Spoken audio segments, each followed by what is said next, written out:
बिस्मिल्लाहिर्रहमानिर्रहीम। नाजरीन, आज 18 मार्च जुमातुल मुबारक का दिन और साल 2022 शाम का वक्त। आपका अपना मेज़बान जावेद इकबाल आपके अपने चैनल पे हाजिर खिदमत। अस्सलामु अलैकुम। कैसे हैं आप लोग? उम्मीद है खैरियत से हों। जी, आज की कहानी, पहला सेगमेंट, बहुत प्यारा सेगमेंट। आज की कहानी मैं आपकी खिदमत में पेश करता हूँ। आज की कहानी इस तरह से है कि किसी पुराने ज़माने में बहुत बड़ी सल्तनत का एक बादशाह था, और वो जो बादशाह सलामत थे, उनकी जो काजी कहते हैं, जो शाही दरबार का जज होता है, उसको काजी कहा जाता था। चीफ काजी की अदालत में एक बहुत ही इंटरेस्टिंग केस आ गया, और बादशाह सलामत को जब बताया गया उस केस के मुकदमे के बारे में, तो उन्होंने उसकी तफसीलात तलब की। वो अच्छी तरह से काजी साहब से पूछा, बताया। केस क्या था कि किसी बंदे ने जंगी तोप के लिए दरखास्त दे दी थी। शाही दरबार में किसी आम आदमी ने, एक छोटे से काश्तकार ने एक दरखास्त दायर कर दी कि मुझे एक जंगी तोप खरीदने रखने का लाइसेंस जारी कर दिया जाए।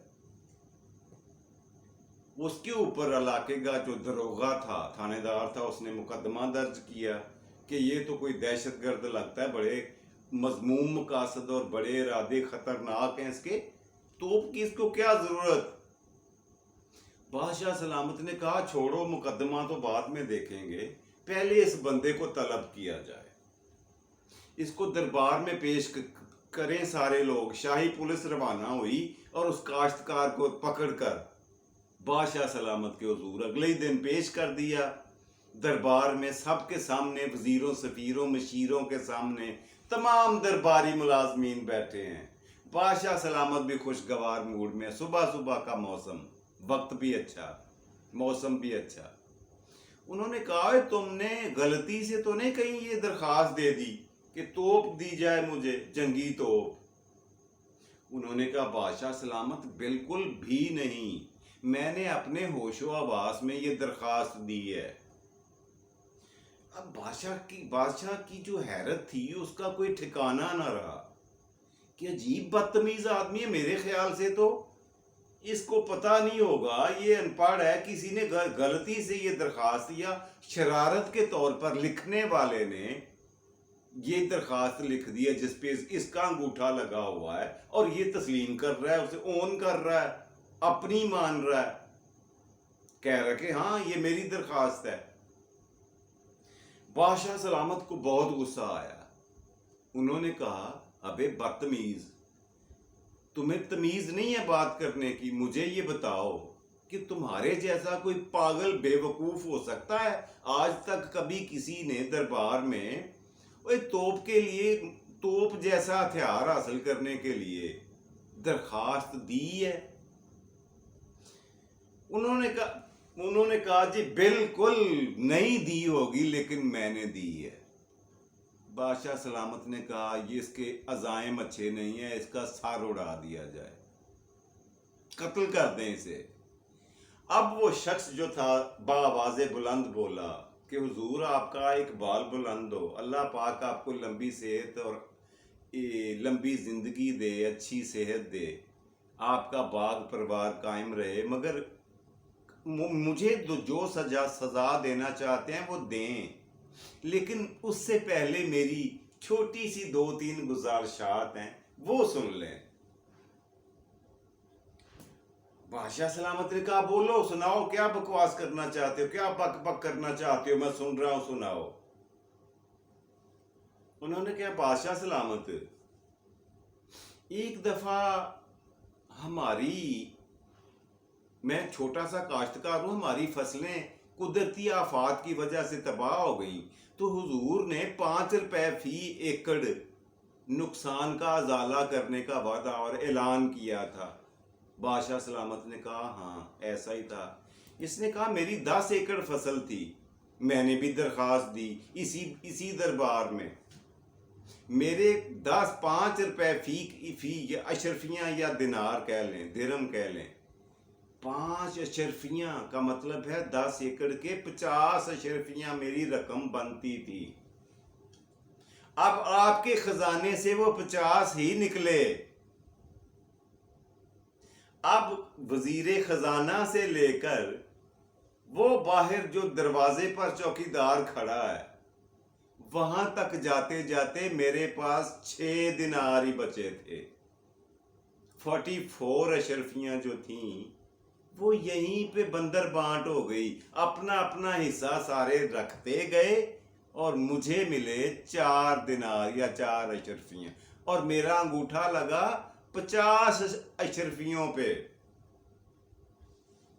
بادشاہ سلامت کی تھوڑی آنکھیں کھلیں، اور دوسرا یہ کہا کہ تم نے بتایا کیوں نہیں؟ تو انہوں نے کہا بتاتا کب اور کس کو، واپس مجھے آنے کون دے رہا تھا محل میں، دربار میں؟ جب دروگا نے، چوکیدار نے، سیکیورٹی گارڈ نے آخری تک میری جیب خالی کی ہے تو وہاں سے مجھے دھکا دے کے باہر بھگا دیا گیا۔ واپس میں کہ آتا تو آپ کو بتاتا۔ اچھا، پاشا سلامت نے کہا اور کوئی بات؟ کہتا ہے حضور اگلی بات یہ ہے کہ میری بہن کی شادی تھی، شادی کے اوپر آپ نے اعلان کر رکھا ہے کہ جس کی بہن کی بیٹی کی شادی ہو اس کو 10 کلو یا 20 کلو، 10 کلو شکر بطور تحفہ بادشاہ سلامت کی طرف سے دیا جاتا ہے، تاکہ وہ اپنے مہمان نوازی، اپنے مہمانوں کی وہاں پہ مہمان نوازی کر سکے، ان کی خدمت تواضع کر سکے۔ میں وہ 10 کلو شکر لینے کے لیے درخواست لے کر آپ کے دربار میں حاضر ہوا۔ آپ کے شاہی خزانے میں سے 10 کلو کی 10 سیر کی منظوری ہوئی۔ جو گودام ہے شاہی گودام، وہاں سے سٹور کیپر نے مجھے 10 سیر ہی گن کر دیے، مگر اس نے کہا انگوٹھا یہاں لگاؤ۔ جب میں نے لگایا تو اس نے کہا یہ 2 کلو رہنے دو یہاں پہ یار، مجھے بھی ضرورت ہے، باقی 8 رہ گئی۔ اب وہاں پہ ابھی لے کے نہیں چلا تھا، سرکار جو شاہی ہے کلی وہ آ گیا، اس نے کہا کہ جی میں 2 کلو لوں گا، آپ کو دروازے تک چھوڑ کے آؤں گا۔ 2 کلو اس نے نکال لیا جی شکر۔ وہ باہر چوکیدار تک پہنچتے پہنچتے میرے پاس 1.5 کلو شکر بچی تھی۔ اور تیسرا واقعہ بھی ساتھ ہی سن لیں کیا ہوا تھا۔ وہ یہ ہوا تھا کہ میں نے قرضے کے لیے درخواست دی تھی، آپ کے حضور پیش کی تھی، یا اسی دربار میں اسی جگہ آپ کے ہی منشی سے لکھوائی تھی، آپ کے درباری کلرک سے لکھوائی تھی، اور میں نے کہا تھا مجھے 500 اشرفیوں کی ضرورت ہے۔ اب حضور نے، جناب علی نے، جناب علی شان علی مرتبت نے منظوری دی۔ خزانچی نے 50 اشرفیاں نکالیں، میری وصولی پر اس پہ لی، اور 2 گواہوں کے دستخط بھی انگوٹھے کرا لیے، اور ساتھ ہی یہ کہا یار تمہیں 50 مل رہے ہیں، ہمارے لیے کہ بھی کوئی مٹھیائی شٹھیائی۔ تو انہوں نے 5 اشرفیاں رکھ لی اپنے دراز میں۔ اس دفعہ بھی میرے ساتھ وہی ہوا جو 2 دفعہ پہلے ہوا تھا۔ جب میں گیٹ سے، شاہی دربار کے محل کے گیٹ سے باہر تک پہنچا ہوں تو میری جیب میں 6 اشرفیاں بچی تھیں۔ حضور والا، یہ درخواست میں نے اپنے اسی تجربے کی بنیاد پر دی ہے۔ مجھے پتا تھا کہ جو کچھ یہاں پہ لکھ کے دیا جائے نا اس کی کٹوتی ہوتی ہے۔ میرا ذاتی تجربہ بتا رہا ہے، میں نے آپ کو گن کر دکھا دیا ہے، بتا دیا ہے، سنا دیا ہے، اور سب کے سامنے بتا رہا ہوں۔ یہاں پہ آپ کا شاہی وزیر بھی تشریف رکھتے ہیں، اور وہ صاحبان بھی موجود ہیں جو اپنا اپنا حصہ وصول کرتے رہے۔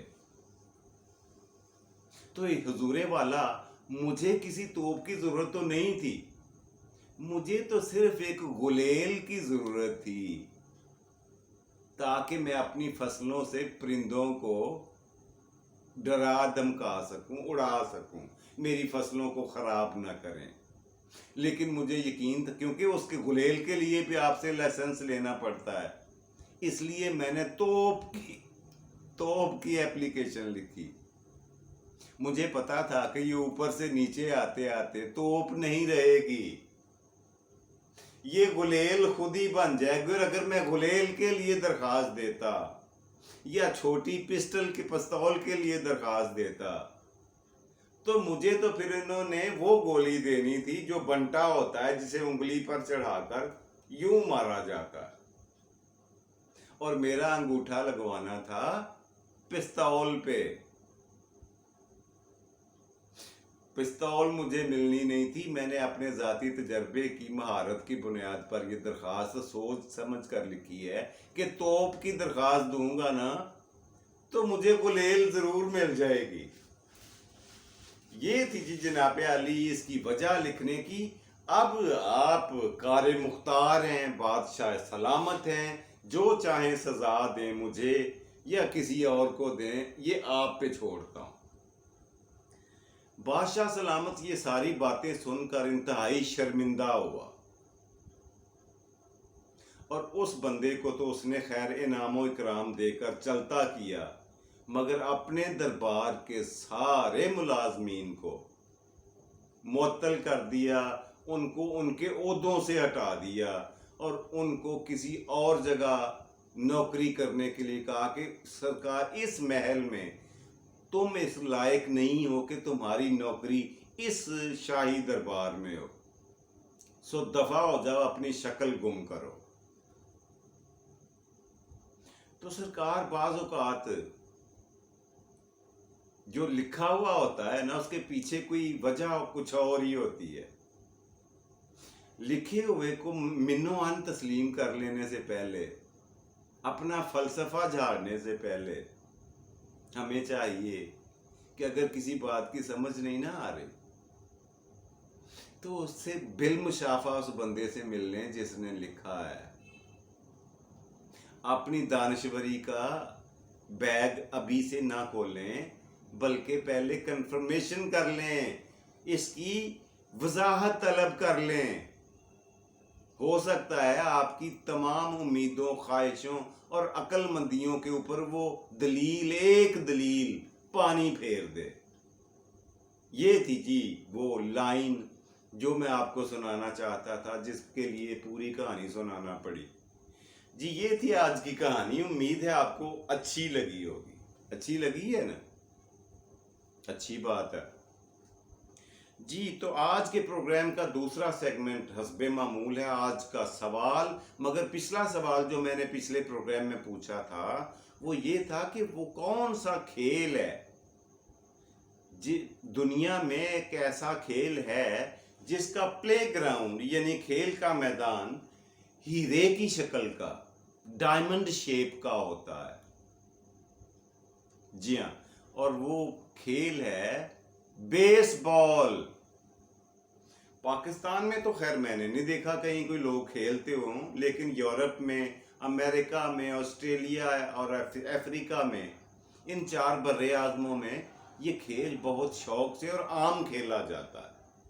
उसमें भी क्रिकेट की तरह एक बैट होता है, एक बॉल होती है, मगर वो बैट, उसकी जो शेप है बैट की, वो राउंड शेप होती है, गोल शक्ल का। क्रिकेट के बैट की तरह नहीं होती उसकी शक्ल। खैर वो अगर आपने देखा हो टेलीविज़न पर कभी बेसबॉल, तो आपको पता होगा वो बैट किस तरह का होता है और वो बॉल किस तरह। जी आज का सवाल नोट फरमा लें, जिसका जवाब आपने मुझे कल बताना है। आज का सवाल ये है कि पाकिस्तान का वो कौन सा दरिया है जिसके किनारों पर सबसे ज्यादा आबादियां हैं। ये हमें पता है कि 24 दरिया हैं पाकिस्तान में, खूबसूरत दरिया, लंबे भी, छोटे भी, चौड़े भी, सौड़े भी, मगर ایک ان میں دریا ایسا ہے جس کے کناروں پر سب سے زیادہ دیہات آباد ہیں یا آبادیاں ہیں. آپ نے اس دریا کا نام بتانا ہے. آپ کی آسانی کے لیے چلیے میں ایک کلو دیتا ہوں, ایک ہنٹ دیتا ہوں. ہنٹ یہ ہے کہ وہ دریا خیر سے کہیں اور نہیں ہے, ہمارے اپنے پنجاب میں ہے. اب تو آپ کو پہچان لینا چاہیے, آپ کو یہ ذہن میں آ جانا چاہیے. امید ہے آپ سمجھ گئے ہوں گے اور اس کا جواب بھی آپ جانتے ہوں گے. کمنٹس میں لکھ دیجئے گا. اگر نہ آتا ہو تو اگلے دن میں نے تو پھر اس کا جواب بتانا ہی ہوتا ہے. جی, آج کے پروگرام کا اگلا بہترین اور خوبصورت سیگمنٹ آج کا شعر. جی, آج کا شعر یہ ہے, اور پھر میں نے اس شخص کو آزاد کر دیا. اور پھر میں نے اس شخص کو آزاد کر دیا جس کے جانے سے جان جایا کرتی تھی. جی, یہ تھا آج کا شعر. امید ہے آپ نے پسند کیا ہوگا. آپ کا فیڈ بیک کا مجھے انتظار رہتا ہے. اگر وہ پروگرام کوئی اچھا لگے تو اسے شیئر کر دیا کریں, اور جن دوستوں نے ابھی تک اس چینل کو سبسکرائب نہیں کیا وہ کر لیں, تاکہ میری ساری ویڈیوز, پروگرام بر وقت اور ہر وقت آپ کو فوری طور پر مل جائیں, آپ کو اطلاع بھی ہو جائے. مجھے اپنی دعاؤں میں یاد رکھیے گا. اللہ سونا آپ کو خوشیاں دے, آسانیاں عطا فرمائے اور آسانیاں تقسیم کرنے کی توفیق دے. اللہ وارث.